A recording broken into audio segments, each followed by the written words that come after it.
we could easily slide into a civil war? Stay tuned, because it could happen. How could a civil war start? Great question. To understand that, we need to first believe that Biden is definitely our next president. Because he is, right? Emotionally speaking, yes, he is. But legally speaking, no. No, he is not. Not at all. It's a no, even though the mainstream media, the social media giants, and Google have all announced to the public that Biden has won, and they're continually reinforcing it. While legally speaking, court proceedings and legal challenges continue with the alleged voting irregularities with the actual election and the actual results. Not to mention the automatic recounts that are happening in some states just because the results were so close. It's the law. But here's a fact that the fact checkers will fact check is false. In truth, the media doesn't have any authority over the election or in determining who the winner of the election is. They just have tremendous authority over how you perceive the election, because whoever controls the narrative controls the people, that kind of thing. So, here's how a civil war could break out because of all this. Unless you've been living under a soundproof rock, you'll know there was an election. Your results are going to be one of basically two choices. Either Trump or Biden wins. People vote. Whoever gets the most electoral votes wins the election. Simple-ish. Then a few days after the election, while the official vote counts, recounts, and lawsuits were still going on, the Associated Press announced Joe Biden as the winner of the election. So it was happy days for a lot of people who did not like Trump. Easy to understand is he doesn't have the most humble personality on record. So many people's expectations and emotions are extremely elevated over a Biden presidency. Oh, and it's probably worth mentioning at this point, up here you've got a few very rich, powerful people who want their guy Biden in office and Trump out. They control the mainstream media and social media. The media continues to reinforce the emotions and certainty of a Biden win with a steady stream of headlines like these. Even on this video, you're likely seeing a reinforcement message that looks like this, or this. It's generated by the social media companies to try to convince you that the election's absolutely over. They also produce a steady diet of headline propaganda trying to convince you that even the idea that voting fraud could be a thing that could happen is preposterous as an idea, as a thought that the earth is flat. While headlines like these manipulate people into believing that the reason why Trump won't concede the election is because he's crazy, dangerous, and is refusing to leave the White House. So people are left with a feeling of absolute certainty that Joe Biden is their next president. Awesome. But here's the problem. The media doesn't have any authority to determine who the winner of the election is. Actually, zero. That's the exact amount of authority they have. Determining the winner of the presidential election is actually the legal responsibility of the Electoral College, the Senate, the House of Representatives, and the National Archives.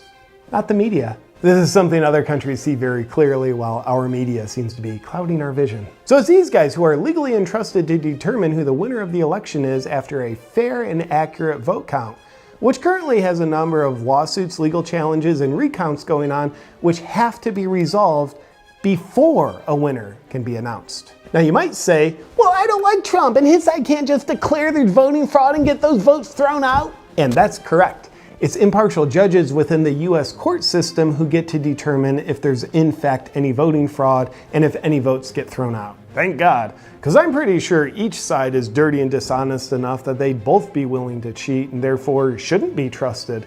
That's why we have the justice system, which is presumably the only thing in this scenario that is trustworthy. As the legal proceedings, proceed in determining who the legal winner of the election is, it's very possible the courts and electoral college, etc., will determine Joe Biden is the winner of the election after all fair votes are counted and any fraudulent votes are thrown out. That's totally cool.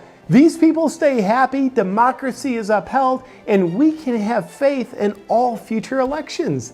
It'd be great. Another possibility, and it might not have a high probability, yet it is realistically a possibility, is that Donald Trump proves to be the winner of the election, even after the media's called it for the other guy.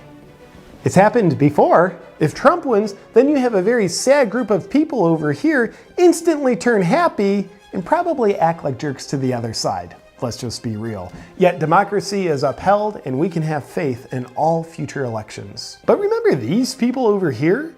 What happens to them if they find out Trump is the legal winner of the election after many weeks of believing and feeling with absolute certainty that Biden has won the election? Answer? Emotional hysteria, and they won't believe the real election results. If this proves to be the case, Trump wins and that's the reality, do you see how far from reality these people have been led by the media? The larger the divide, the more tension there is to erupt. And this is a very large divide. Think of it this way. What happens when you give a child a toy? They love it, right? But then what happens if you take that toy away?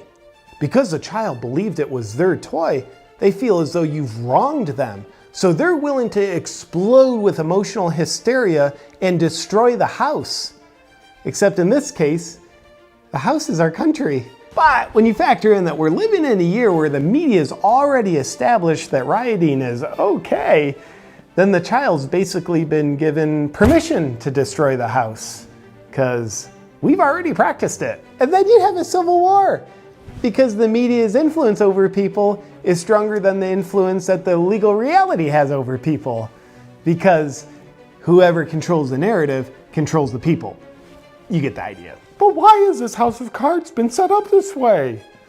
Because these people up here that really want Trump out of office are willing to manipulate people to destroy their lives and country to underhandedly get their guy into office. It's an attempt to have emotional persuasion overthrow legislation. Oh, and by the way, who are these people? I don't know. They stay behind the scenes because darkness loses power in the light. And again, maybe this scenario happens where the legal vote determining system declares Biden as the legal winner of the election, and that's great. But just in case, these people have used the media to put this into place. It's kind of like saying, I hope we win, but if we don't, we'll have this in place so we can win even if we don't. Hashtag rioting. Hashtag civil war. Oh, it's also illegal to incite riots, but these guys are kind of above the law, as you can see here, so I don't think we have to worry about them getting caught. But this orchestrated mess of a civil war can only happen if you let the media do your thinking for you.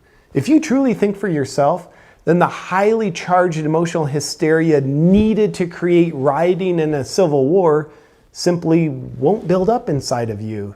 Instead, you'll have peace inside you and you'll be contributing to a better world. Whoever controls the narrative controls the people, unless the person chooses to control their own narrative, which you can do. Just something to think about. Oh, hey, this just in, and spoiler alert, everything I just said has been fact-checked as false.